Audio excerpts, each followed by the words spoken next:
Baik, saya di sini akan menjelaskan mengenai stabilitas fisik suatu sediaan obat merupakan kemampuan mempertahankan sifat fisik awal, termasuk penampilan, kesesuaian, keseragaman, disolusi, dan kemampuan untuk disuspensikan. Saya di sini menjelaskan empat hal penting dan memberikan contoh dalam menjaga stabilitas fisik obat itu. Yang pertama, kita tahu bahwa stabilitas fisik obat itu merupakan kemampuan suatu produk mempertahankan sifat dan juga identitas, kekuatan, kualitas dalam batasan panjang periode penyimpanan dan penggunaan tertentu. Nah, hal penting yang bisa yang kita dapat sampaikan di sini adalah menjaga stabilitas fisik obat itu yang pertama suhu atau temperatur, intensitas cahaya, reaksi oksidasi, dan agen pengkelat. Nah, sebelumnya saya akan menjelaskan dulu pengaruh suhu, kita menjaga suhu dan temperatur itu apa sih? Nah, untuk temperatur itu sendiri, kita tahu bahwa semua produk obat itu harus disimpan pada temperatur yang sesuai untuk mencegah percepatan terjadinya dekomposisi karena panas.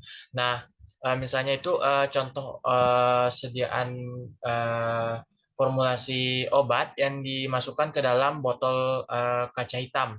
Ya, di sini seperti diilustrasikan. Nah, di situ berpengaruh juga kepada intensitas cahayanya. Kenapa? Karena cahaya sendiri itu produk itu sensitif terhadap cahaya yang disimpan jika di dalam botol yang berwarna, sehingga penggunaan botol hitam dan juga saat ditutup sediaan botol itu dengan keras agar suhu yang di dalamnya tetap stabil dengan suhu yang di luar, sehingga tidak ada pengaruh yang akan merusak komposisi dari obat itu tersebut. Nah, kemudian untuk cahayanya sendiri, intensitasnya itu semakin jika obat itu sudah dibuka dan juga sudah berinteraksi dengan cahaya, dan apalagi waktu penggunaan dan penyimpanannya itu diletakkan di dekat dengan cahaya langsung, maka itu bisa melakukan terjadinya degradasi atau berubahnya suatu senyawa obat yang ada di dalam sediaan tersebut.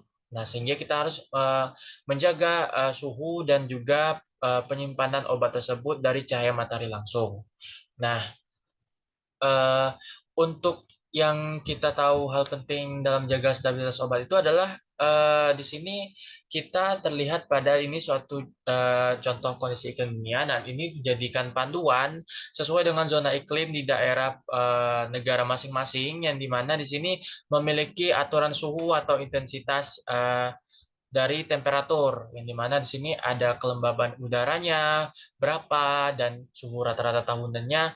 Misalnya pada Eropa itu 15 derajat Celcius. Nah, untuk Eropa Selatan atau wilayah subtropik itu 15 sampai 22 derajat Celcius. Untuk yang panas dan kering itu lebih dari 22 derajat Celcius, dan untuk yang panas dan lembab itu lebih dari 22 derajat Celcius. Nah, untuk kelembapan udaranya sendiri pada zona iklim 1 dan 2 itu tanpa batas, dan untuk zona 3 dan 4 itu di bawah 60%. Nah, untuk kondisi penyimpanan sendiri pun juga mempunyai aturan yang dimana aturan suhunya itu ada 21 derajat Celcius pada lemari pendingin atau lemari es untuk menyimpan misalnya sediaan injeksi, ampul, ataupun misalnya sediaan vaksin yang dimana pernah saat ini kita sudah pernah mewabai oleh vaksin COVID, sehingga untuk penyimpanan suatu vaksin itu sendiri memerlukan penyimpanan yang sangat rendah.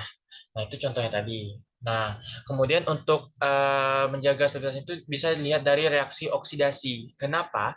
Dari reaksi oksidasi itu sendiri pada oksigen yang ada pada kemasan yang tepat jika menjaga kandungan oksigen itu sendiri dari larutan dan kemudian menyisakan ruangan yang sangat kecil oksigen itu di botol. Nah, terutama di atas produk obat itu merupakan suatu cara atau metode untuk melawan oksidasi. Sehingga dari hal-hal yang tidak diinginkan dari ketidakstabilan itu sepertinya naik konsentrasi zat aktif itu bisa kita netralisir dan tidak akan menghilangkan keseragaman dari kandungan obat tersebut.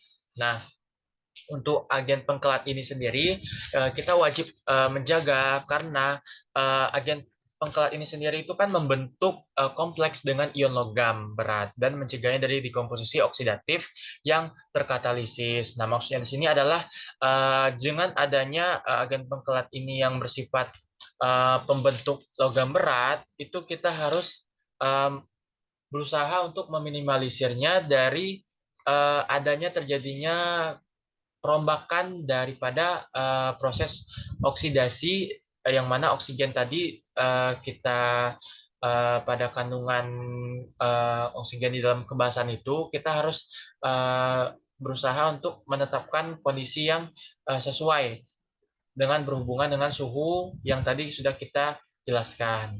Nah, untuk itulah tadi itu misalnya tadi untuk turunan etil delamin tetrasidit atau EDTA itu sendiri pada agen pengkelat dan garamnya. Nah, terutama itu ada juga pada terjadi di kasus asam sitrat dan juga asam tartrat.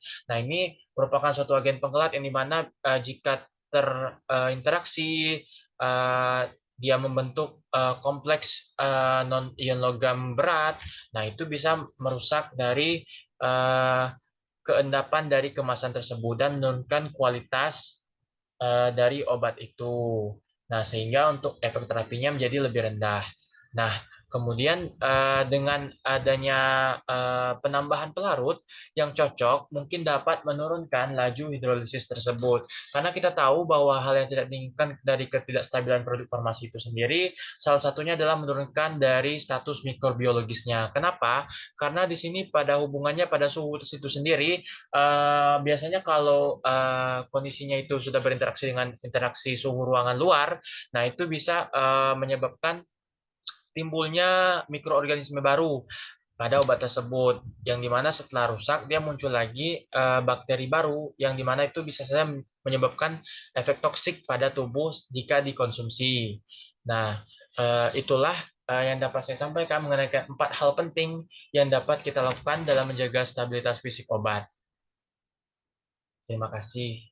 Dan untuk menjaga stabilitas obat ini sangat penting untuk dilakukan melalui 4 cara ini.